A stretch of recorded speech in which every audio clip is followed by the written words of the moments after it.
안녕하세요, 김호준입니다. JTBC가 최순실 태블릿을 보도한 당일 작년 10월 24일 안종범 수석의 다이어리에 따르면 박근혜 대통령이 가장 먼저 지시한 것은 특검 방지였습니다. 박 대통령이 1차 사과문을 발표하고 수차에 걸쳐 검찰 수사에 성실하게 임할 것이며 특검에 의한 수사도 수용하겠다고 공개적으로 밝혔습니다만 실제로는 특검을 막겠다는 계획부터 세우고 있었던 겁니다. 1차 사과 후 4개월 가까이 시간이 흘렀지만 박 대통령은 검찰 조사는 물론 특검의 대면 조사 역시 받지 않고 있습니다. 처음부터 조사받을 생각은 없었다고 국민들을 그렇게 속였다고 볼 수밖에 없는 정황입니다. 지난 주말 박 대통령 대변인단은 탄핵 심판 최종 변론을 3월 2일, 3일로 연기해달라고 요청했습니다. 준비에 시간이 걸린다는 이유 때문인데요. 헌재는 사유를 보고 판단하겠다고 합니다. 판단하겠다는 헌재에 이 말을 꼭 전하고 싶습니다. 더 이상 속지 마시라. 김어준 생각이었습니다.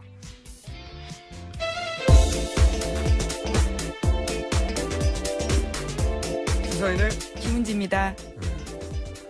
월요일은 아주 힘든 날이에요. 네. 많이 못 주무신 것 같네요. 내 눈을 바라봐 주세요. 어때요? 네. 얼굴이 정말 안 좋으십니다.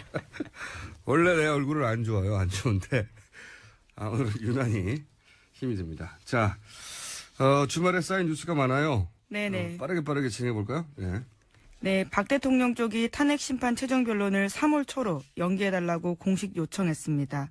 그 이유에 대해서요.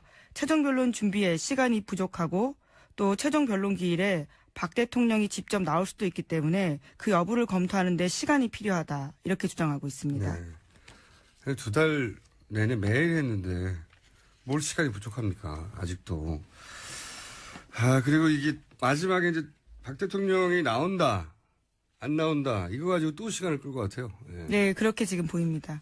나온다고 해서 시간을 따로 잡으려고 했는데 이제 이런 이유를 댔거든요.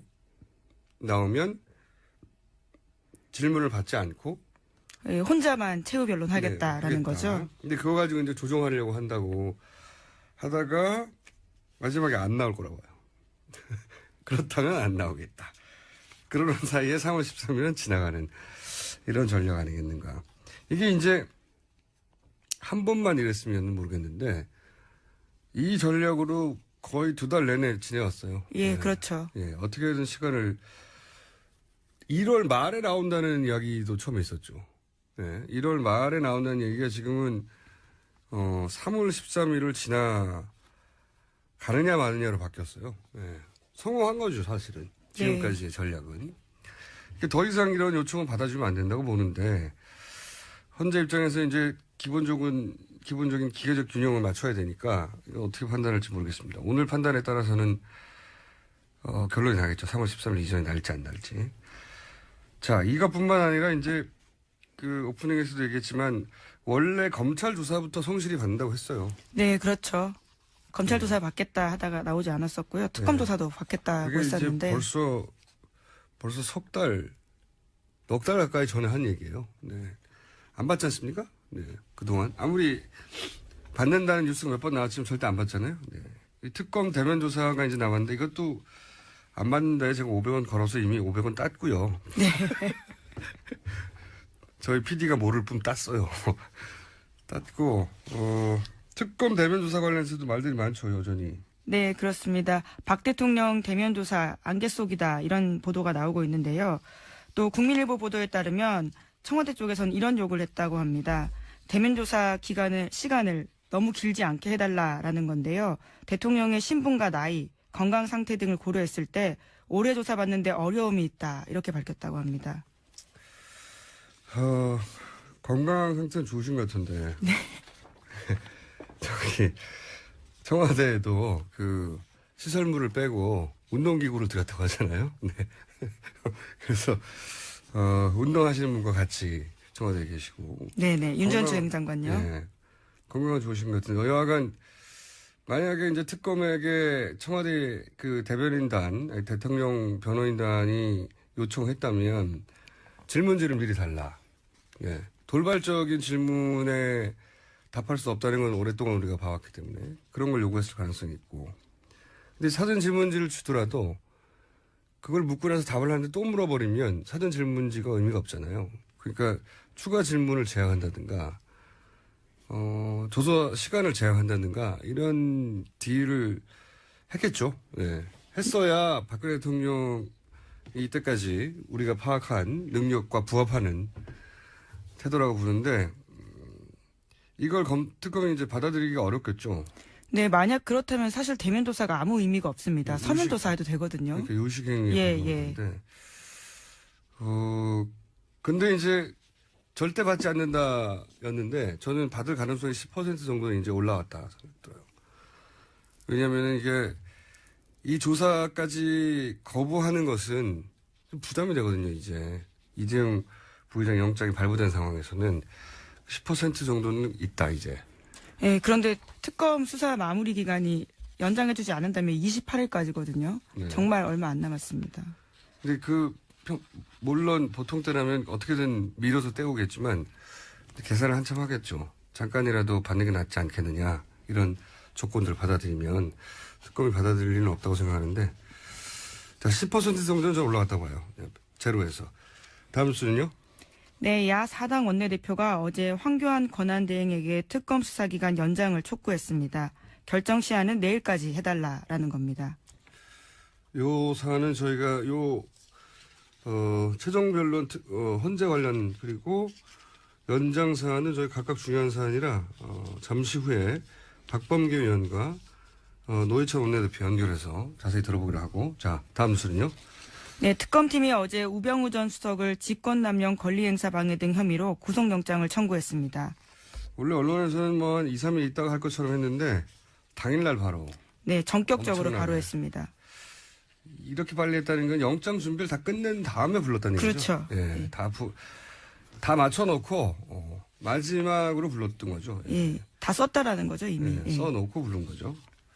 자, 사실상 남아있는 주요 인물 중에 유일하죠. 네, 지금, 우전 수석이요. 예. 예. 물론 박근혜 대통령을 제외하고는 관련 주변 인물들 중에 구속될 거라고 예상했던 분들 중에 남아있는 유일한 분입니다. 우병우 민정수석. 네. 근데 이제 수사가 제일 진척이 안 됐던 사람이었는데 이제 영장은 청구됐어요. 예, 청구됐는데 어떤 내용들로 청구됐는지 거기 보강된 증거 이런 관련 뉴스도 많이 있죠. 네, 그 뉴스들이 좀 나오고 있는데요. TV조선 보도에 따르면 특검이 최순실 씨에게 건네진 청와대 민정수석실 인사자료를 다수 확보했다라는 보도가 나오고 있습니다. 이 자료에는 현 경찰청장인 당시 이철성 경찰청 차장에 대한 정보도 있고요. 또 민간인 우리은행장 후보자에 대한 인사검증 내용도 있다고 합니다. 이게 그러니까 이제 이철성 경찰청 차장이나 우리은행 후보자들의 인사검증을 민정수석실에서 할 수는 있어요. 예. 그렇죠. 예. 예. 하는 일이고 할 수는 있는데 그 자료가 최순실에게 건네졌고 첫 번째. 네네. 그 다음에 거꾸로 최순실 씨가 자필로 쓴 포스트잇과 함께 그 자료를 다시 민정수석실로 보냈다는 거 아닙니까? 네, 그건 또 중앙선대의 보도입니다. 각각 두 가지 예, 보도죠, 이게. 예, 이게 예. 헷갈리는데 하나는 민정수석실에서 자료가 왔다는 보도하고 예. 또 하나는 포스트잇이 붙여서 그 자료가 민정수석실로 도로 갔다는 얘기가 있어요. 예, 보내라라는 최 씨의 지시가 있었다라는 네. 거죠. 근데 이게 그렇다는 얘기는 이제 그 보낸 자료에는 뭔가 메모가 담겨 있었겠죠. 이 사람은 된다, 안 된다. 최순실 씨가 민정수석실의 자료를 받을 일도 없고 더욱 나쁜 것은 받은 것을 이런저런 포스트잇을 붙이고 메모를 해서 되돌려 보냈다는 거죠. 네네. 대통령이었다는 얘기지. 네. 사실은 이 사람 안 돼. 민정수석실이 최종이 아니고 최순실이 최종이었다는 거죠. 예. 그런 걸 드러내는 정황인데 이런 게 보강됐겠죠. 예. 네, 장시호 씨가 제보한 내용이라고 합니다. 장수호 씨는 이제 되돌려 보내는 거를 알려준 것이고. 예, 그렇죠. 예. 그러니까 이게 두 가지 뉴스예요. 헷갈리는데. 왔다 갔다는 얘기입니다. 네. 예. 자, 다음 뉴스는요. 관련된 최순실. 네네. 우전 수석 장모가요. 장모가 최순실 씨와 서울의 한 호텔에서 함께 수영 강습을 받는 등 상당한 친분이 있었다라는 JTBC 보도도 있습니다. 관계를 드러내는 간접적인 정황들이네요. 네, 우 전 수석이 출석 이번에 할 때도요, 여전히 모른다라고 했거든요. 원래 뭐 다 모른다고 그랬잖아요. 지금 구속된 분들 다 모른다고 그랬어요. 처음부터. 미얀마 대사도 모른다고 그랬잖아요. 네, 그렇죠. 소리 빵빵 치다가 2시간 들어간 만에. 지, 예. 원래 다 모른다는 사람들만 구속되고 있어요. 지금. 그리고 구속된 분들 중에는 안다고 인정한 사람이 없어요. 아직도. 오히려 미얀마 대사는 구속 안 됐습니다. 아직. 안다고, 네네, 안다고 그렇죠. 하고. 예. 안다고 하는 분들은 구속 안 시키는 걸로 제가 보기에는 싫다는 분들은. 자, 다음 뉴스는요.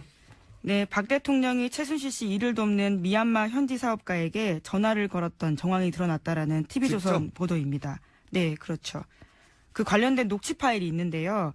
일명 김수현 녹취 파일이라고 해서 2,000개 넘게 있는 파일 말씀드리지 않았습니까? 이게 이제 대통령 변호인단에서는 이걸 다 틀어야 된다고 하는 중인데. 예, 그렇죠. 2,000개를요. 예, 그거 틀면 오히려 대통령한테 불리하다고 지금 계속 얘기하는 중인데 그 중에 하나가 나온 거군요. 네, 그 내용 중에 하나가 최순실 씨 측근인 유상영 씨가 한 말인데요. 이런 말을 합니다. 호섭이 형한테 전화 왔는데 여기서 호섭이는요. 미얀마 사업체 대표 이름인데요. 이노섭 씨입니다. 이노섭 씨가 현지 브로커죠. 네, 뭐 그리고- 브로커라도 볼 수 있습니다. 그리고 차명으로 최순실 씨에게 지분을 나눠준. 네네. 예, 그리고 최순실이 이 사업은 자손 대대로 먹고 살 사업이라고 장시호에서 얘기했던 그 사업입니다. 네네, 그렇습니다. 그 사업을 하는 현지 브로커에게 박근혜 대통령이 직접 전화했다는 내용이네요. 예, 그렇죠. 네. 호섭이 형한테 전화 왔는데 VIP한테 직접 전화를 좀 받았나 봐, 한 통. VIP가 산업비서관, 행자부 비서관한테 다이렉트로 이야기했대. 배석하라고. 임국장 배석시키라고. 이런 녹취가 나온다고 합니다. 그리고 실제로요.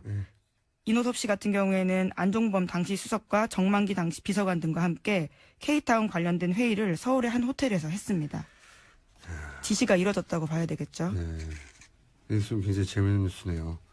박근혜 대통령이 최순실 씨가 자손 대대로 먹고 살 사업이라고 차명으로 지분을 소유한 그 회사를 현지에서 진행하던 현지 브로커 미얀마 네네.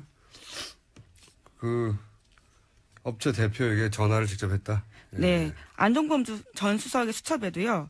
MITS라고 해서 이노섭 씨 회사 이름이 직접 쓰여 있습니다. 박근혜 대통령이 참 관심이 많았어요. 최순실 씨 사업에. 네. 대단히 관심이 많으셨어요. 계속 드러나는 것들은 보면 대부분 박근혜 대통령이 최순실을 위해 쓴 권력의 흔적은 참 많은데 대통령의 권력을 자신의 일반적인 업무를 위해 쓴 흔적이 너무 없어요. 대통령 업무를 언제 하셨나 모르겠네. 지금 드러나는 게 다 최순실 사업을 어떻게 도와주라는 얘기밖에 없어가지고요. 자, 다음 뉴스는 뭐가 있습니까? 네, 또 이번에는 박 대통령이 정유라 씨를 우회 지원하라고 하는 내용을 직접 말했다라는 건데요. 안종범 전 수석의 수첩에 쓰여 있다라고 합니다. 정범실로? 예, 예. 지난해 9월 24일에 이미 이 사건이 불거졌을 때입니다. 그러다 보니까 독일 승마훈련을 우회 지원했어야 되는 상황인데 예. 지난해 9월 24일 안 전 수석 수첩에 이렇게 쓰여 있습니다. 삼성 땡땡 명마 관리 방식 임대 이렇게 쓰여 있다고 합니다. 아, 이거 주신 뉴스네요. 네. 우리가 며칠째 보도했던 이게 말 세탁이 아니라 네네. 욕심 때문이다. 욕심 때문. 그 뉴스의 연장선상에 있는 새로운 뉴스네요. 그러니까 안종범 그 다이어리 종범 실력으로 하죠. 사실 이 다이어리 몇 건이 없었다면 네, 그렇죠. 안종범 수석의 다이어리뿐만 아니라 그 김영환 다이어리처럼 다이어리가 없었으면 밝혀지지 않았을 일들이 참 많았어요. 보니까 이걸 우리가 어떻게 알았겠어요. 청와대 안에 자기들끼리 대화했는데. 근데 거기 보면은 명마 관리 방식을 이제 바꾸라는 뉘앙스 얘기인 것 같은데, 왜냐면은 이 9월 24일이라는 때가 언제냐면 당시가 요 관련 뉴스를 제일 처음 보도한 것은 경향입니다. 네, 그렇죠. 요 사안은 경향이 계속 특종을 하고 있는 보도인데, 그때 이제 삼성 최순실 씨 그 독일 말을 삼성이 지원한다. 이 보도를 처음 했을 당시에요. 네, 바로 전날 했었습니다. 예, 9월 23일. 예. 그러니까요. 이게 예. 이제 소위 게이트가 터지는 초반에 삼성이 최순실 씨의 딸 정유라에게 말을 사준 정황이 있다. 이 보도가 처음으로 나온 거예요. 경향이 쭉 이 보도는 계속 특종을 하고 있는데 그런 다음날 임대인데 변화를 관리 방식을 바꿔야 되는 게 아니냐 하는 메모인 것 같아요. 보니까 짧게만 썼지만 왜냐하면 그때까지만 실제로 임대였거든요. 계속 얘기했지만 네. 최순실 씨가 불만을 가졌던 게 이 비타나라는 말의 패스포트, 말에도 예. 패스포트가 있습니다. 말의 이 신분증이죠. 신분증에 소유주가 삼성전자로 되어 예, 있는 거 보고 그렇죠. 화를 냈다고 했잖아요. 그러니까 이제 임대 방식인데 임대 방식 바꾸라 이거죠. 제가 보기에는 이때 야 이거 들켰어 바꿔. 이 말도 있지만 임대면 문제가 있는 거 아니야? 이 말도 들어있는 거죠. 왜냐하면은 삼성 관리 방식이 문제다. 임대라서 들킨 건 아니잖아요. 그죠? 그렇죠. 그래서 그때 제가 보기에는 그 소위 임대 방식을 바꾸는 계획을 그때 세운 것 같아요. 네, 그때. 왜냐하면 이 메모가 있은 직후에 3, 4일 후에 삼성전자 박상진 사장. 네, 그렇습니다. 최순실 씨를 만나러 간단 말이죠. 예, 독일로요. 예. 예. 그래서 그 말세태어로 유명해진 블라드미르 네. 말을 계약을 하는데 방식을 바꿨죠. 첫 두 마디 말은 소유는 삼성전자고 방식은 임대. 그리고 계약의 대상은 비택. 비덱이요, 예, 비덱. 예. 예. 잘못했어요. 예. 비덱. 비덱 스포츠입니다. 비덱 스포츠는 최순실 정유라가 100% 소유한 회사입니다. 독일 회사요. 예. 예, 독일에 있는 본인들이 세운 회사죠. 그 회사와 삼성전자가 계약을 하는 이런 방식을 취했잖아요. 임대해주고 계약은 비덱하고 하고 비덱의 컨설팅 계약을 맺어서 그렇죠. 비덱에 돈을 예. 꽂아주고 새로운 방식은 뭐냐면 비덱이 빠져요. 비덱이 빠져버리고 비덱은 들켰으니까 이미 말 중개상에 등장하는 거죠. 예. 헬그란트. 예, 독일, 덴마크 사람입니다. 덴마크. 예, 예. 이 양반하고 삼성이 직접 계약을 하는 거죠. 예, 예. 네. 250억대 계약을 맺었대요. 네. 그리고 2020년 동계올림픽까지 돈을 미리 준 겁니다. 계약의 형식을 이 헬스 그란트에게. 그리고 그로부터 최순실은 특혜를 받는 거죠. 헬스 그란트에서 이 말을 사는데 엄청 싸게 사는 거죠. 네네. 네. 그 비타나를 주고 차익만큼만 해서.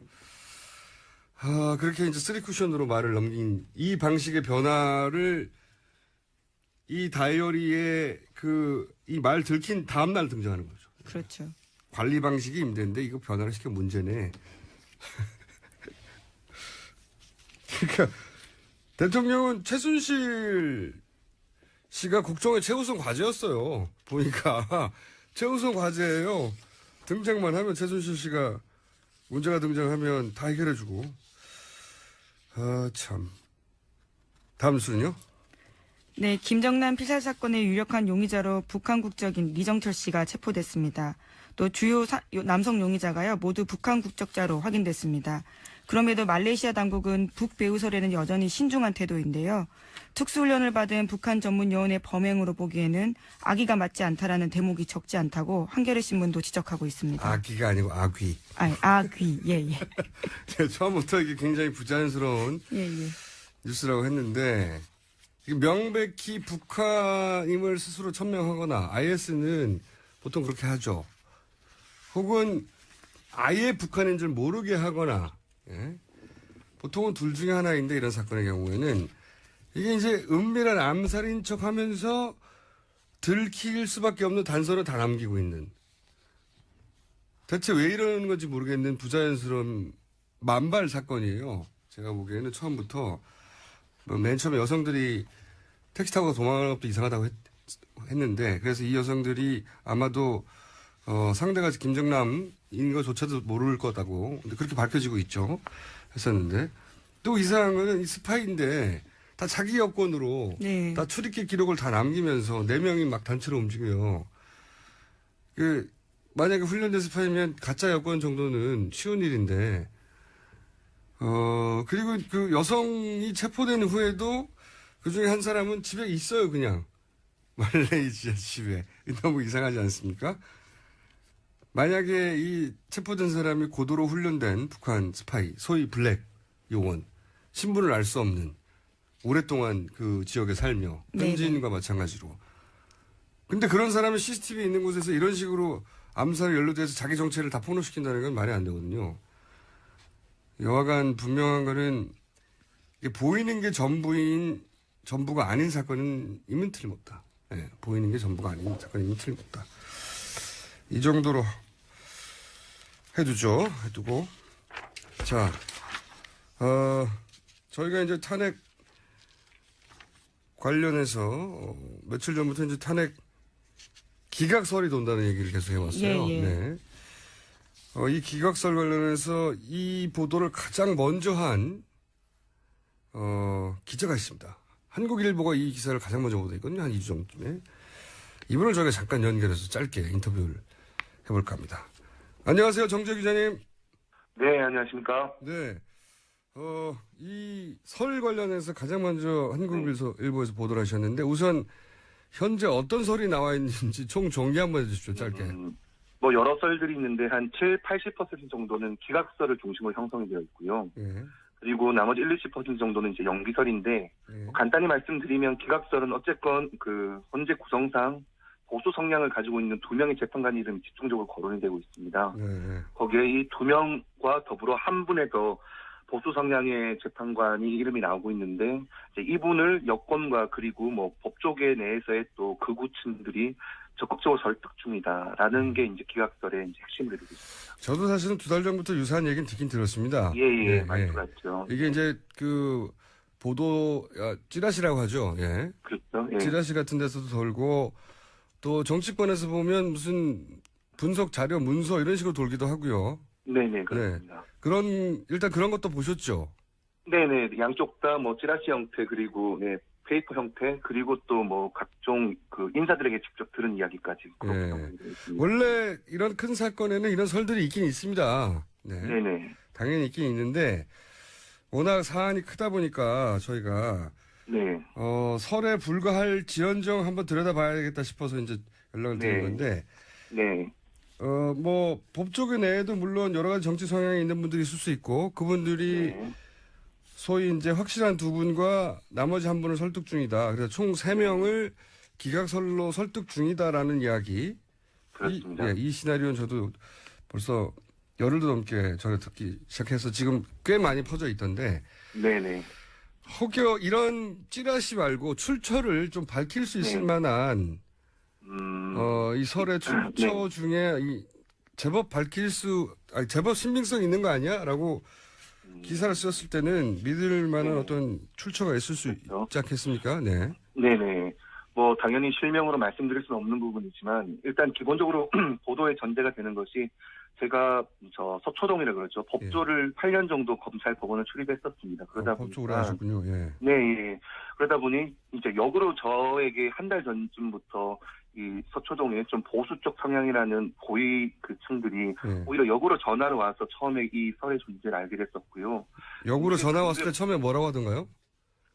어떤 정치권 누구랑 이야기를 했는데 그 사람이 이렇게 나한테 말을 하더라. 이게 맞는 거냐라고. 저는 현재는 지금 정치부 기자니까요. 네네. 자기가 들었던 이야기를 한 번쯤 저한테도 확인하고 싶었던 부분이었겠죠. 근데 그런 전화들이 처음에 한두 통 왔을 때는 뭐 그냥 누가 누군가하고 통화를 했는가 보다고 넘어갈 수 있었는데 이게 이제 전화가 연달아 오고 또 그 무렵쯤에 역으로 또 정치권의 인사가 서초동에 이런 이야기가 있던데라고 또 저한테 물어보는 경우가 또 중복이 되더라고요. 근데 그 인사들이 성향과 그리고 활동하는 뭐 그 폭이랄까요? 저희 흔히 어디라고 분류가 된다는 쪽의 인사들이 좀 많이 겹쳤습니다. 그래서 어디로 분류가 잠깐만요. 어디로 분류가 된다는 건 좀 정당한 말하긴 그렇지만 저희가 흔히 이념 지향으로 본다 그러면은 안정적인 보수 내지는 합리적 보수보다는 상당히 좀 저희들이 극우 쪽이라고 말을 할 수 있는 그쪽의 정치 성향을 가진 분들이었고요.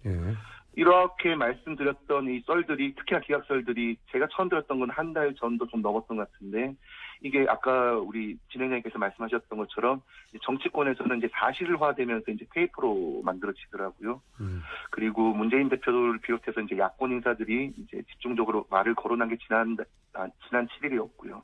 그래서 이거는 그냥 넘길 수 있는 부분은 아니겠다라는 생각이 들어서 출처를 조금 밝힌 상태에서 기사를 쓰게 되었습니다. 그렇군요. 처음 시작된 게 이제 소위 법조 출입을 오래 하셨으니까. 네네. 법조계 아는 인사들이, 야, 이런 소리 있는데, 네. 그분들이 보기에는 이제 헌재 재판관들의 재판 성향이라든가 정치 성향 어느 정도는 아시니까. 그렇죠. 예, 이거 완전한 설이기에는 비슷하게 맞아떨어지는 부분도 있네. 이렇게 생각하면서 이제 확인차 전화를 한 게 시작이고. 네. 네.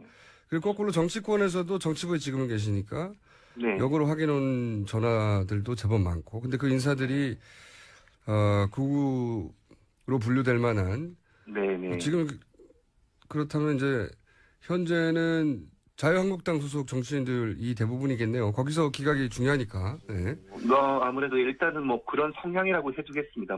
특정을 하기는 좀 알겠습니다. 난감한 예. 부분입니다. 근데 이제 그분들 법조계에 있는 분들이나 그 정치 파트에 있는 분들이 이게 초선이라든가 아니면 법조계에 하루 이틀 있었던 분들이 아니라서 점점 네. 보도할 만한 내용이다라고 생각하신 거군요. 예. 예. 그런데 중요한 거는 그냥 보도할 만한 내용이라는 것도 있지만 이 안에 좀 잘못된 부분들이 저는 계속 느껴졌고 확인이 돼서 좀 그러니까 이 제목을 제가 썼을 때도 난무라는 표현을 썼는데 네. 이게 뭐냐 그러면 썰이 만약에 제가 취재를 했을 때 맞는 이야기라 그런다면 썰이라는 거를 기사에다 쓸 리가 없죠. 그렇죠. 나는 예. 좀 있는 듯이 기사의 제목을 썼겠지만 저는 이게 이 썰이라는 것이 상당히 의도의 바탕으로 한 각자 믿는 것들을 서로의 프레임 안에서 내가 법조인한테 물어봤는데 맞다더라. 법조인은 내가 정치부 인사한테 물어봤는데 이런 게 진짜 진행된다더라 하면서 서로의 의견이 서로의 통화 내지는 그런 것들 통해서 확인된 것처럼 퍼지는 게 특징이더라고요. 그래서 이거는 이런 식으로 그냥 헛소리라고 흘러가기보다 경각심이나 내지는 아니라는 쪽의 내용을 한번 써줘야겠다는 취지로. 알겠습니다. 오히려 이제 법조계 취재하고 정치부에 있다 보니 이게 기정사실 실제인 것처럼 흘러나가기 때문에 네네. 그렇지 않은 면이 많다라는 얘기를 한번 짚어주시고 싶었던 거군요. 네네, 그랬습니다. 네. 알겠습니다. 그럼에도 불구하고 이 썰은 계속 추적을 해봐야 될 필요가 있긴 있는 것 같습니다. 의도적으로 누가 흘렸던 아니면 일부라도 근거가 있던 간에 추가 취재를 좀 해주시고 저희도 오늘은 여기까지 간단하게 그런 설이 있었다는 것만 짚고요. 네. 추가 취재를 하시면 또 한번 연결하겠습니다. 네, 열심히 취재하고 있겠습니다. 알겠습니다. 감사합니다. 네, 고맙습니다. 지금까지 한국일보의 정재호 기자였습니다. 자, 시간이 다 돼버렸어요. 네네. 네. 한두 가지 준비하신 것도 있는 걸로 아는데 내일 하기로 하죠. 네, 알겠습니다. 네, 지금까지 시사인의 김은지였습니다. 감사합니다. 네, 인터뷰 첫 번째 시간입니다. 박 대통령 측이 탄핵심판 최종 변론을 3월 초로 연기해 줄 것을 요청했습니다. 국회 탄핵소추위원이죠. 더불어민주당 박범계 의원 연결해서 이 문제 짚어보겠습니다. 안녕하세요, 의원님. 네, 반갑습니다. 안녕하세요. 네, 이게 이제 초반만 해도 1월 말에 결론이 나올 수 있다고 얘기를 했었어요. 그죠? 네네. 네, 그런데 이제 3월 13일을 넘기는 거 아니냐고 이제 우려하는 수준까지 왔는데 네. 이 3월 초로 최종 변론을 연기를 요청했는데 헌재가 3월 2일 아니면 3일. 네, 예. 헌재가 이런 요청에 대해서 안 된다고 한 적도 있지만 어느 정도 끌려간 적도 있었지 않습니까? 그렇습니다. 네, 어떻게 보십니까? 어떻게 될 거라고? 3월 2일 날 혹은 3일 날 변론 종결을 연기해달라 이제 이런 요구를 공식적으로 했다는 게 이제 문제인데요. 예. 그것은 헌재가 당초 오늘이 2월 20일이니까 24일 날 변론 종결을 하고 예. 3월 한 10일경쯤에 탄핵 선고를 하겠다라는 그러한 헌재의 일정, 공개된 일정을 일단 교란을 시키겠다라는 일종의 꼼수 본색이 그대로 드러난 거라고 보여집니다. 이렇게 되면 일주일 연기해달라는 거지 않습니까? 그렇습니다. 예. 보통 통상 평의를 하고 결정문을 완성해서 선고를 하는데 2주가 걸리니까 예. 3월 2일 내지 3일 이 연기 요구는 일단 3월 13일을 넘기겠다는 것이고요. 예. 또 3월 2, 3일 날 헌재에 나오겠다는 그 명분으로 삼아 특검의 대면 조사를 예. 이제 회피하기 위한, 모면하기 위한 하나의 방책으로도 보여집니다. 그렇군요. 다목적이군요. 근데 헌재가 만약 이걸 받아주면 3월 13일 이전의 판결은 시간상 어려워지는 거죠. 이제 받아줄 거냐 말 거냐가 이제 핵심인데요. 네. 이정미 재판관은 큰 축에 있어서는 원칙을 지금 흔들리지 않았습니다. 본인의 임기 만료 전에 선고하겠다라는 의지는 분명하고요. 다만 미세한 세부적인 측면에서는 대통령 측의 요구도 일정 부분 수용하면서 비교적 탄력적인 운영을 해왔는데요. 그렇게 본다면 당초 2월 24일 변론 종결일을 대통령 측의 이런 요구도 있고 하니까 한 2월, 원칙적으로는 안 된다 하지만 정그렇게 대통령이 나와서 얘기를 하고 싶다면, 최후 진술하고 싶다면 2월 27일, 다음 주 월요일 혹은 28일, 이때로 변론 종결을 연기할 수도 있다고 생각이 듭니다. 아하. 그런 식으로 야금야금 그렇게 되면 이렇게 3월 13일 예. 전 선고에는 큰 문제는 없습니다. 그렇게 되면. 그런데 이제 그 대통령 측의 일관된 전략은 어떻게든지 뒤로 밀어가는 거였기 때문에 만약에 그렇게 해서 며칠을 연기하면 이제 최후 진술 가지고 또 연기해달라고 하지 않을까요? 그렇습니다. 그러니까 3월 2일, 3일을 요구해서 헌재가 받아들이는지 여부가 지금 대통령 측에서 가장 관심 있게 보고 있을 겁니다. 예. 그러니까 쭉 밀었는데 그대로 당겨서 받아들이더라. 이거 헌재의 입장들이 물르다라는 느낌이 들 때는 3월 2, 3일 변론 종결이 아니라 다른 카드들을 또 계속 제시하면서 결국 3월 13일 선고를 연기하는 쪽으로 여러 가지 카드를 낼 가능성이 있다는 거죠. 그렇죠. 그래서 이제 그렇다면 대통령이 당사자로 탄핵 심판의 당사자이자 대통령인데 최후 진술은 할 시간을 줘야 되지 않느냐 이런 여론전을 시작하면서 그런데 이제 요구사항이 별도의 신문을 받지 않겠다고 하면 예. 이 별도의 신문을 받느냐 안 받느냐 가지고 또 한참 칠경하면서 시간을 또 보내지 않을까요? 그렇습니다. 헌법재판소법에 탄핵 심판을 하는데 피청구인, 즉 대통령에 대해서 헌재 측이나 국회 측이 물어볼 수 있는 권리가 있습니다. 예. 더더군다나 박근혜 대통령은 이번 국정농단 사건의 가장 중요한 증거 방법, 증거 대상입니다. 예. 그렇기 때문에 본인 하고 싶은 말만 다 하고 나한테 묻지 마라라는 거는 주객이 전도된 얘기죠. 예. 그게 말이 안 되는데. 말이 안 되는 얘기죠. 네. 근데 이제 박근혜 대통령 대변인단은 그렇게 하겠다는 거지 않습니까? 그렇습니다. 예. 예. 그렇게 하겠다는 건데 제 말은 뭐냐면 그렇게 하면 안 된다는 걸 그분들도 법조에 있는데 모를 리가 없지 않습니까? 법조인이라고 해서 다 하나의 공리, 하나의 진리, 하나의 뭐 어떤 그런 그 코드가 있는 건 아닙니다. 참 법이라는 게 해석하기 나름인데요. 예. 그분들의 해석 방향은 아주 뭐 국민들 일반적인 법 상식에 맞지 않아 아주 요상한 그런 해석이죠. 요상한 해석. 제 말의 요지는 뭐냐면 그거를 몰라서라기보다는 그런 조문을 들고 계속 한다 안 한다를 실갱이하며 또다시 시간을 지연시키려고 하는 거 아니겠느냐는 거죠. 아니 뭐 물론 그겁니다. 예. 그거라는 것을 제가 모두에 강조를 했죠. 그러니까 일단 한번 밀어넣고 봐서 헌재가 쑥 받아들이면 이 헌재가 약하구나. 그래가지고 다른 카드들을 계속 제시할 가능성이 있죠. 3월 13일 연기가 기본적인 목적입니다. 그렇겠죠. 근데 이런 이야기들을 계속 해 가는 이유가 뭐냐면 저희가 요 바로 앞에서 다루긴 했습니다만 그 의원님도 이제 그 세간에 돌아다니는 기각서를 듣긴 하셨죠. 기각설이요? 예, 헌재는 결국 기각할 것이다. 이러이런 재판관들의 성향상 한 두 사람 정도는 이미 그렇게 입장을 굳힌 걸로 알고 있고 세 번째를 설득 중이다. 뭐 이런 이야기가 몇 주 전부터 나왔어요. 그런 얘기를 듣긴 하셨죠. 예, 아주 구체적으로 들었습니다. 네. 네. 더군다나 이제 법조인 출신 아니십니까? 판사 출신이시니까 더더군다나. 그러면서 거꾸로 의원님한테 야 이런 얘기가 있던데 그런 얘기 들어본 적 없어라고 이제 과거 동료들도 전화를 했을 것 같기도 한데 이 설에 대해서는 어떻게 생각하십니까? 이 기각 설에 대해서는. 매우 구체적인 얘기들이 있었습니다. 그렇기 때문에 이정미 대행이 혹시나의 절차상의 빌미를 주지 않기 위해서 예. 제가 아까 말씀드렸듯이 원칙을 지켜나가면서 비교적 유연한 헌재 재판 운영을 했다라는 말씀을 제가 강조드렸고요. 그러나 그럼에도 불구하고 이재용 구속영장이 저는 발부되는 것이 가장 결정적인 대목이라고 보여졌습니다. 마지막 싸움이었는데요. 예. 원래 탄핵소추결서에 뇌물 부분이 적시가 돼 있었고 마지막으로 법원에 의해서 사실상 본안 재판을 방불케 하는 그러한 7시간 반의 심리 끝에 결국 발부된 영장이기 때문에 네네. 제가 보기에는 절차상의 명분만 주지 않으면 예.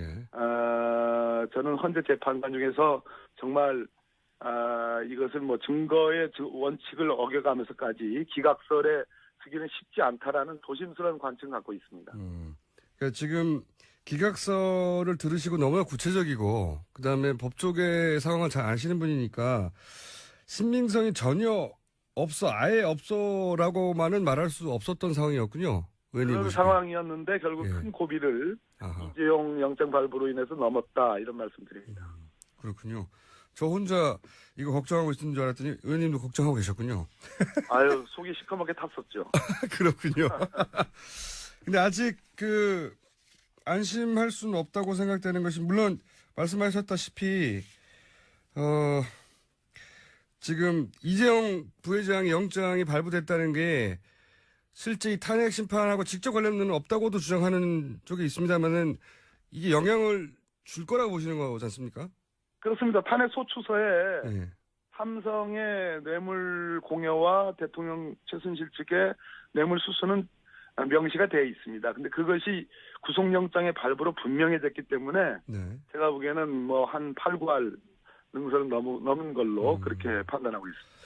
이게 물론 뭐 유죄가 판명된 건 아니지만 사법부에서 입증됐다 상관관계가라고 해서 발부가 된 거라고 보면 이것이 헌재 판관들에게 판단을 하는데 자료가 충분히 보강에 대해서 입증이 됐구나 이렇게 판단하게 만든다는 거죠. 물론입니다. 예. 네, 제가 판사를 해본 적이 없어가지고요. 아니요, 뭐 비교적 오랫동안 하셔가지고 뭐 비슷합니다. 판사를 하셨던 분으로서 보면 영향을 줄 것이다. 예, 그렇습니다. 그러면 좀 전에 잠깐 얘기하셨던 속이 시커멓다고 하셨던 내용 있지 않습니까? 예. 그거를 잠깐만 얘기해 보자면, 기각설이 굉장히 구체적이었어요. 저도 문서도 받고 기자도 얘기했는데, 이게 이제 법원의 사정들을 모르는 사람한테는 이게 그냥, 단순히 흔히 이런 사건이 있으면 흘러나오기 마련인 찌라시 내용에 불과한 거 아니냐라고 할 텐데, 오히려 이 법원의 사정을 잘 아는 분들은 그럴듯하다고 하더라고요. 그럴듯했었습니까? 그래서 뭐 우리 김어준 총수께서 어떤 말씀을 저로부터 듣고 싶어 하는지는 대충 알겠는데요. 예. 지금 오히려 이제 이런 기각설 부풀리고 하는 것들이 한 줌도 안 되는 대통령 지지 세력들에게 힘을 주고 힘을 주죠. 근본적으로 자유한국당, 전신 새누리당이 국민들에게 무릎 꿇고 대우각성 사죄를 했는데 지금 이렇게 나오고 있지 않습니까? 꿈틀꿈틀. 그래서 이러한 것들을 부풀리는 것이 오히려 바람직하지 않다라는 측면. 그래서 지금은 절차적으로 빌미를 주지 않았으면 좋겠다. 네. 그리고 증거로서는 탄핵을 뭐 120% 충분히 할 만큼 이미 갖춰져 있기 때문에 오히려 우리가 반드시 탄핵돼야 되고 그런 논리를 강조하는 것이 더 좋은 국면, 중요한 국면이라고 생각합니다. 알겠습니다. 그런 전략적 입장을 선택하셨다는 건 충분히 이해하고요. 하지만 걱정 안 하셨죠? 걱정했습니다. 예, 속이 시커멓게 타들어갔다고 그러지 않습니다. 알겠습니다. 대면 조사 가능성은 어떻게 보십니까? 박근혜 대통령이 이때까지 검찰 조사나 응하겠다고 했던 과거의 말과 실제 행동이 달랐기 때문에 이 특검 대면 조사도 하겠다는 말은 계속 있지만 하겠는가 하는 전망이 있는데 어떻게 보십니까? 3월 2일 내지 3일 헌재 변론 종결을 연기해달라는 그 딱 첫 번째 목적은 이달 말 2월 28일로 수사기간이 만료 예정인 특검의 대면 조사를 피하기 위한 저는 꼼수로 일단 받아들였습니다. 헌재 재판을 선고를 3월 13일 이후로 넘기는 건 물론이지만 특검의 대면조사를 넘기기 위해서. 그래서 저는 받을 생각이 없지 않느냐 이렇게 보여집니다. 처음부터 그랬던 것 같습니다. 예. 예. 자, 또 한 가지는 이 우병우 민정수석이 갑자기 구속영장이 청구가 돼서 지금 영장실질심사 할 텐데 네. 이 우병우 민정수석에 대한 얘기는 참 많았는데요. 그동안 예. 우병우 민정수석이 도대체 어떤 그 혐의로 구속영장이 시정됐는지에 대해서는 잘 모릅니다. 네네. 예, 말들은 정말 많았는데 네네. 우 전 수석이 받고 있는 혐의를 좀 설명을 해주시고요. 예, 우선 거기서부터 하죠. 네네. 예, 어떤 혐의들입니까? 일단 그 법률적으로는 직권남용죄, 권리행사방해죄를 포함한 직권남용죄와 직무유기죄, 그리고 특별감찰관법 위반, 국회의 증언감정법 위반 등등이 혐의고요. 개인 비리로서 주식회사 정강에 관한 횡령 혐의 이런 것들이 들어가 있습니다. 구체적으로는 가장 중요한 것은 이석수 특별감찰관 그 제도 자체를 사실상 무력화시키고 특별감찰을 방해한 죄가 일단 크고요. 예. 그다음에 문체부 국과장 인사에 개입해서 찍어내기 한 것. 그다음에 오늘 최순실을 알았느냐 몰랐느냐가 제일 중요한데 그 이면에는 무슨 얘기냐 하면 최순실의 국정농단 행위를 알고도 묵인 방치했느냐. 이건데 이게 직무유기 내용입니다. 근데 언론에 하나 터졌죠. 그러니까 최순실의 민정수석실에 대한 인사 파일을 건넸다. 특히 현 이철성 경찰청장에 관한 인사에 개입한 거 아니냐라는 그런 의혹까지 나와 있습니다. 이게 항목은 참 많은데요. 이 건들로 이게 구속영장이 발부될 정도의 건인지는 판단이 잘 안 쓰는데 어떻게 보십니까? 판사를 하셨던 분으로. 발부가 될 겁니다. 일단 혐의 내용이 많고요. 그 중에서 저는 다른 무엇보다도 특별감찰관 제도를 완전히 무력화시키다. 법률상의 기구를 무력화시킨 것이고, 그래서 특정한 목적, 즉, 이 국정농단을 은폐하기 위한 목적이었기 때문에 저는 그것만으로도 충분히 영장 발부 사유가 된다고 봅니다. 영장 발부될 것으로 그렇게 예측합니다. 저는 여러 경로로 수사에 네네. 임했던, 특검 수사에 임했던 우선 수석의 태도에 대해서는 여러 경로로 몇 가지 이야기를 들었는데, 이 건도 안 되는 거를 불러서 네네. 자신을 괴롭힌다고, 네. 본인 스스로도 사실, 법 엘리트 아닙니까? 사실은 법에 관해서는. 예. 법꾸라지라고 하죠. 법꾸라지, 예. 예. 해박한 법률 지식도 있고, 또, 특검이나 검찰에서도 가장 잡기 어려운 것이 우병우가 될 것이라는 얘기도 처음부터 있었고요. 네네. 그런데 그 태도로 보아서도 본인이 구속되지 않을 것을 확신하는 것 같고요. 예. 그렇게 얘기를 했다니까. 그러니까, 네네. 건도 안 내는 거 불러 사람 괴롭힌다고 막 화를 냈다고 하니까, 선후배였을 테니까요. 또 그 사람들이 다 조사하는 사람들이. 네네. 근데도 구속영장이 발부될 거라 보시는 거죠? 그 이유는 이렇습니다. 우병우 전 민정수석의 가장 확실한 혐의 중에 하나는 정윤회 문건과 관련된 사실상 그 당시 검찰의 수사를 잘못 유독해서 엄한 예를 들어서 비선 실세가 있느냐라는 문고리 4인방이 어떤 정윤회를 포함해서 어떠한 국정농단을 했느냐 그런 부분인데 검찰 수사는 완전히 그냥 그 문건 유출에만 맞춰진 그런 부분이 있죠. 네. 그래서 다 보니까 현직 검찰 중에 우병우 사단들이 건재합니다.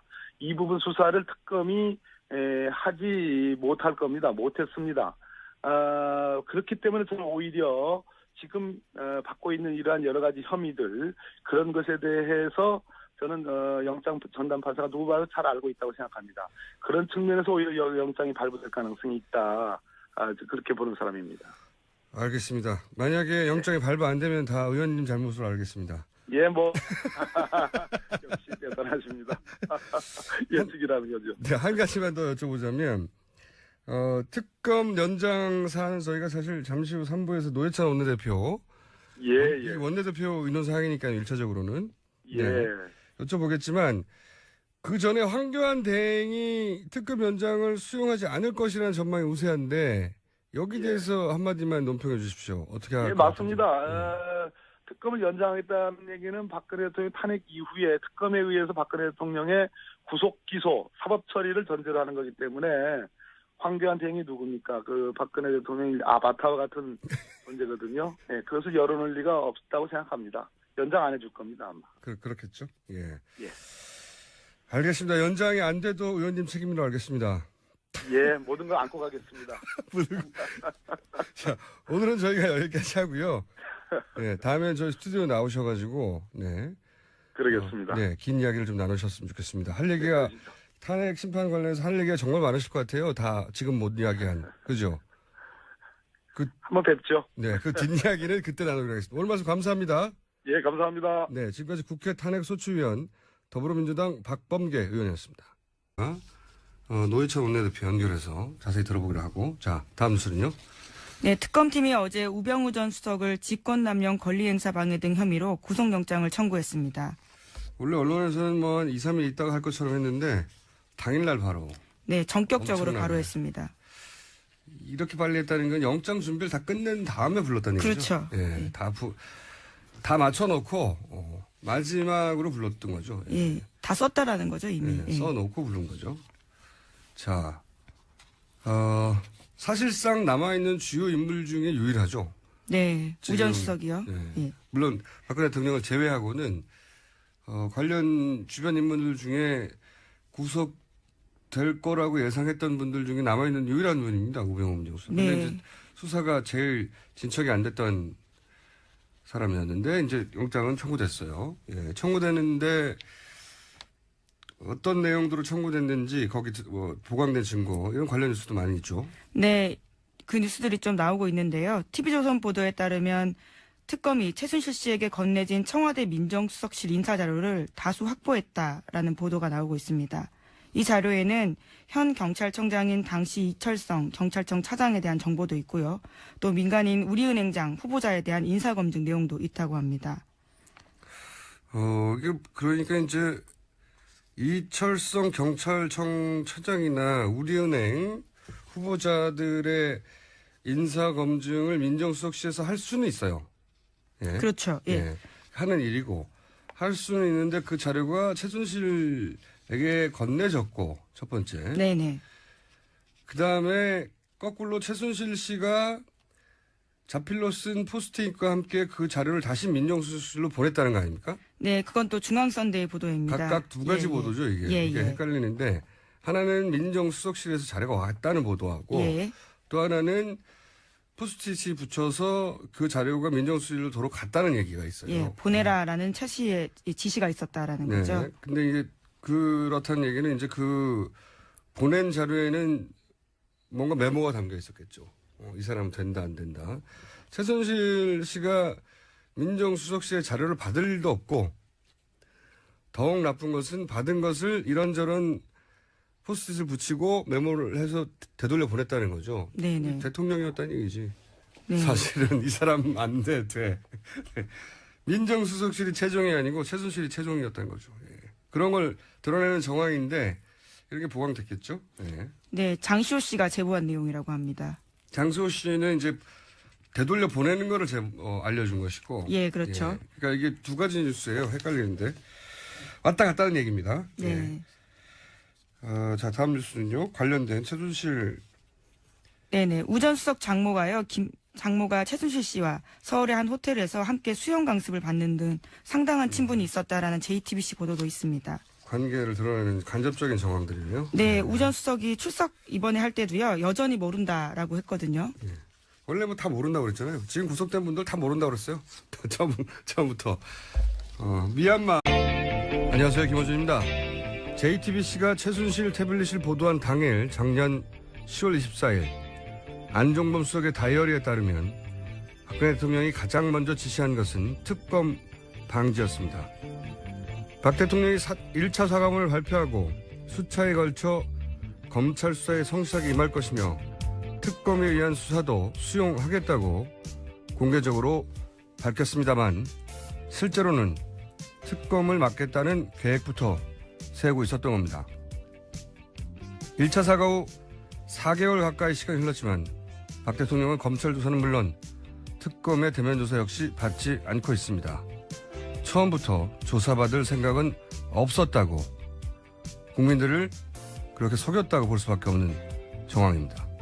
지난 주말 박 대통령 대변인단은 탄핵 심판 최종 변론을 3월 2일, 3일로 연기해달라고 요청했습니다. 준비에 시간이 걸린다는 이유 때문인데요. 헌재는 사유를 보고 판단하겠다고 합니다. 판단하겠다는 헌재에 이 말을 꼭 전하고 싶습니다. 더 이상 속지 마시라. 김어준 생각이었습니다.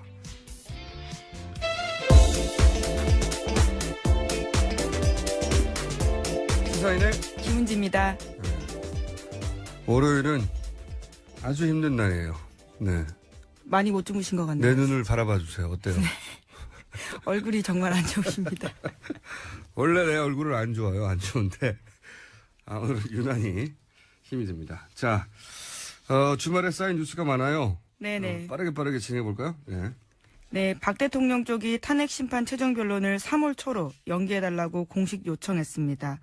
그 이유에 대해서요, 최종 변론 준비에 시간이 부족하고 또 최종 변론 기일에 박 대통령이 직접 나올 수도 있기 때문에 그 여부를 검토하는 데 시간이 필요하다. 이렇게 주장하고 있습니다. 네. 2달 내내 매일 했는데 뭘 시간이 부족합니까? 아직도. 그리고 이게 마지막에 이제 박 대통령이 나온다, 안 나온다, 이거 가지고 또 시간을 끌 것 같아요. 네. 네, 그렇게 지금 보입니다. 나온다고 해서 시간을 따로 잡으려고 했는데 이제 이런 이유를 댔거든요. 나오면 질문을 받지 않고 네, 혼자만 최후 변론 하겠다라는 거죠. 근데 그거 가지고 이제 조정하려고 한다고 하다가 마지막에 안 나올 거라고 봐요. 그렇다면 안 나오겠다. 그러는 사이에 3월 13일은 지나가는 이런 전략 아니겠는가. 이게 이제 한 번만 이랬으면 모르겠는데 이 전략으로 거의 2달 내내 지내왔어요. 예, 네. 그렇죠. 예, 어떻게든 시간을 1월 말에 나온다는 이야기도 처음에 있었죠. 네, 1월 말에 나온다는 얘기가 지금은 3월 13일을 지나가느냐 마느냐로 바뀌었어요. 네, 성공한 거죠, 사실은. 지금까지의 전략은. 더 이상 이런 요청은 받아주면 안 된다고 보는데 헌재 입장에서 이제 기본적인 기계적 균형을 맞춰야 되니까 이거 어떻게 판단할지 모르겠습니다. 오늘 판단에 따라서는 결론이 나겠죠. 3월 13일 이전에 날지 안 날지. 자, 이것뿐만 아니라 이제 그 오프닝에서도 얘기했지만 원래 검찰 조사부터 성실히 받는다고 했어요. 네, 그렇죠. 검찰 조사 받겠다 하다가 나오지 않았었고요. 특검 조사도 받겠다고 그게 했었는데. 이제 벌써 넉 달 가까이 전에 한 얘기예요. 네. 안 받지 않습니까? 네. 그동안 아무리 받는다는 뉴스가 몇 번 나왔지만 절대 안 받잖아요. 네. 이 특검 대면 조사가 이제 나왔는데 이것도 안 받는다에 제가 500원 걸어서 이미 500원 땄고요. 네. 저희 PD가 모를 뿐 땄어요. 땄고 특검 대면 조사 관련해서도 말들이 많죠, 여전히. 네, 그렇습니다. 박 대통령 대면 조사 안개 속이다 이런 보도가 나오고 있는데요. 또 국민일보 보도에 따르면 청와대 쪽에서는 이런 요구를 했다고 합니다. 대면 조사 시간을 너무 길지 않게 해달라라는 건데요. 대통령의 신분과 나이, 건강 상태 등을 고려했을 때 오래 조사받는데 어려움이 있다 이렇게 밝혔다고 합니다. 건강 상태는 좋으신 것 같은데. 네. 저기 청와대에도 그 시설물을 빼고 운동기구를 들였다고 하잖아요. 네. 그래서 운동하시는 분과 같이 청와대에 계시고. 네네. 윤전추 행장관요. 네. 건강은 좋으신 것 같은데 여하간 만약에 이제 특검에게 청와대 그 대변인단, 대통령 변호인단이 요청했다면 질문지를 미리 달라. 예. 돌발적인 질문에 답할 수 없다는 건 오랫동안 우리가 봐왔기 때문에 그런 걸 요구했을 가능성이 있고. 근데 사전 질문지를 주더라도 그걸 묻고 나서 답을 하는데 또 물어버리면 사전 질문지가 의미가 없잖아요. 그러니까 추가 질문을 제한한다든가, 조사 시간을 제한한다든가 이런 딜을 했겠죠. 네. 했어야 박근혜 대통령이 이때까지 우리가 파악한 능력과 부합하는 태도라고 보는데 이걸 특검이 이제 받아들이기가 어렵겠죠. 네, 만약 그렇다면 사실 대면 조사가 아무 의미가 없습니다. 서면 조사해도 되거든요. 그러니까 요식행위. 예. 근데 이제 절대 받지 않는다였는데 저는 받을 가능성이 10% 정도는 이제 올라왔다 생각들어요. 왜냐하면 이게 이 조사까지 거부하는 것은 좀 부담이 되거든요. 이제 이재용 부회장 영장이 발부된 상황에서는 10% 정도는 있다 이제.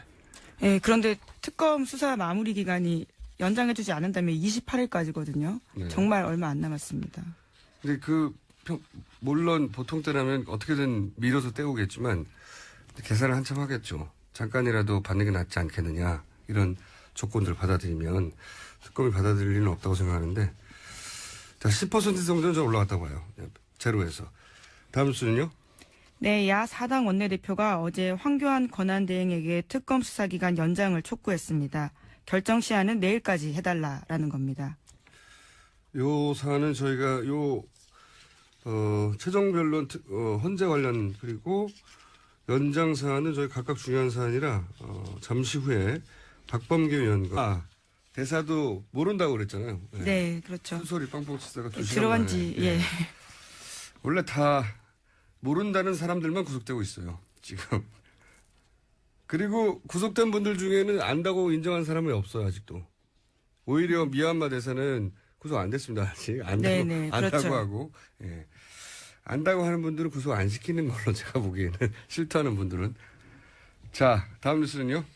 네, 박 대통령이 최순실 씨 일을 돕는 미얀마 현지 사업가에게 전화를 걸었던 정황이 드러났다라는 TV조선 직접? 보도입니다. 네, 그렇죠. 그 관련된 녹취 파일이 있는데요. 일명 김수현 녹취 파일이라고 해서 2,000개 넘게 있는 파일 말씀드리지 않았습니까? 이게 이제 대통령 변호인단에서는 이걸 다 틀어야 된다고 하는 중인데. 예, 그렇죠. 2,000개를요. 예, 그거 틀면 오히려 대통령한테 불리하다고 지금 계속 얘기하는 중인데 그 중에 하나가 나온 거군요. 네, 그 내용 중에 하나가 최순실 씨 측근인 유상영 씨가 한 말인데요. 이런 말을 합니다. 호섭이 형한테 전화 왔는데 여기서 호섭이는요. 미얀마 사업체 대표 이름인데요. 이노섭 씨입니다. 이노섭 씨가 현지 브로커죠. 네, 뭐 그리고- 브로커라도 볼 수 있습니다. 그리고 차명으로 최순실 씨에게 지분을 나눠준. 네네. 예, 그리고 최순실이 이 사업은 자손 대대로 먹고 살 사업이라고 장시호에서 얘기했던 그 사업입니다. 네네, 그렇습니다. 그 사업을 하는 현지 브로커에게 박근혜 대통령이 직접 전화했다는 내용이네요. 예, 그렇죠. 네. 호섭이 형한테 전화 왔는데 VIP한테 직접 전화를 좀 받았나 봐, 한 통. VIP가 산업비서관, 행자부 비서관한테 다이렉트로 이야기했대. 배석하라고. 임국장 배석시키라고. 이런 녹취가 나온다고 합니다. 그리고 실제로요. 이노섭 씨 같은 경우에는 안종범 당시 수석과 정만기 당시 비서관 등과 함께 K타운 관련된 회의를 서울의 한 호텔에서 했습니다. 지시가 이뤄졌다고 봐야 되겠죠. 네. 뉴스는 굉장히 재미있는 뉴스네요. 박근혜 대통령이 최순실 씨가 자손 대대로 먹고 살 사업이라고 차명으로 지분을 소유한 그 회사를 현지에서 진행하던 현지 브로커 미얀마 네네. 그 업체 대표에게 전화를 직접 했다. 예. 네. 안종범 전 수석의 수첩에도요. MITS라고 해서 이노섭 씨 회사 이름이 직접 쓰여 있습니다. 박근혜 대통령이 참 관심이 많았어요. 최순실 씨 사업에. 네. 대단히 관심이 많으셨어요. 계속 드러나는 것들은 보면 대부분 박근혜 대통령이 최순실을 위해 쓴 권력의 흔적은 참 많은데 대통령의 권력을 자신의 일반적인 업무를 위해 쓴 흔적이 너무 없어요. 대통령 업무를 언제 하셨나 모르겠네. 지금 드러나는 게 다 최순실 사업을 어떻게 도와주라는 얘기밖에 없어가지고요. 자, 다음 뉴스는 뭐가 있습니까? 네, 또 이번에는 박 대통령이 정유라 씨를 우회 지원하라고 하는 내용을 직접 말했다라는 건데요. 안종범 전 수석의 수첩에 쓰여 있다라고 합니다. 정범실로? 예, 예. 지난해 9월 24일에 이미 이 사건이 불거졌을 때입니다. 그러다 보니까 독일 승마 훈련을 우회 지원했어야 되는 상황인데 예. 지난해 9월 24일 안 전 수석 수첩에 이렇게 쓰여 있습니다. 삼성 땡땡 명마 관리 방식 임대 이렇게 쓰여 있다고 합니다. 아, 이거 주신 뉴스네요. 네. 우리가 며칠째 보도했던 이게 말 세탁이 아니라 네네. 욕심 때문이다. 욕심 때문. 그 뉴스의 연장선상에 있는 새로운 뉴스네요. 그러니까 안종범 그 다이어리, 종범 실력으로 하죠. 사실 이 다이어리 몇 건이 없었다면 그렇죠. 안종범 수석의 다이어리뿐만 아니라 그 김영환 다이어리처럼 다이어리가 없었으면 밝혀지지 않았을 일들이 참 많았어요. 보니까 이걸 우리가 어떻게 알았겠어요. 청와대 안에 자기들끼리 대화했는데. 근데 거기 보면은 명마 관리 방식을 이제 바꾸라는 뉘앙스 얘기인 것 같은데, 왜냐면은 9월 24일이라는 때가 언제냐면 당시가 요 관련 뉴스를 제일 처음 보도한 것은 경향입니다. 네, 그렇죠. 요 사안은 경향이 계속 특종을 하고 있는 보도인데, 그때 이제 삼성 최순실 씨 그 독일 말을 삼성이 지원한다, 이 보도를 처음 했을 당시에요. 네, 바로 전날 했었습니다. 예, 9월 23일. 예. 그러니까요. 이게 이제 소위 게이트가 터지는 초반에 삼성이 최순실 씨의 딸 정유라에게 말을 사준 정황이 있다, 이 보도가 처음으로 나온 거예요. 경향이 쭉 이 보도는 계속 특종을 하고 있는데, 그런 다음날 임대인데 변화를 관리 방식을 바꿔야 되는 게 아니냐 하는 메모인 것 같아요. 보니까 짧게만 썼지만, 왜냐하면 그때까지만 실제로 임대였거든요. 계속 얘기했지만 네. 최순실 씨가 불만을 가졌던 게 이 비타나라는 말의 패스포트, 말에도 네. 패스포트가 있습니다. 말의 이 신분증이죠. 신분증에 소유주가 삼성전자로 되어 있는 거 보고 그렇죠. 화를 냈다고 했잖아요.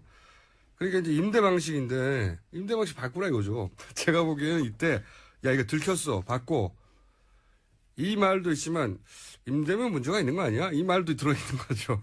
왜냐면은 삼성 관리 방식이 문제다, 임대라서 들킨 건 아니잖아요. 그죠? 그렇죠.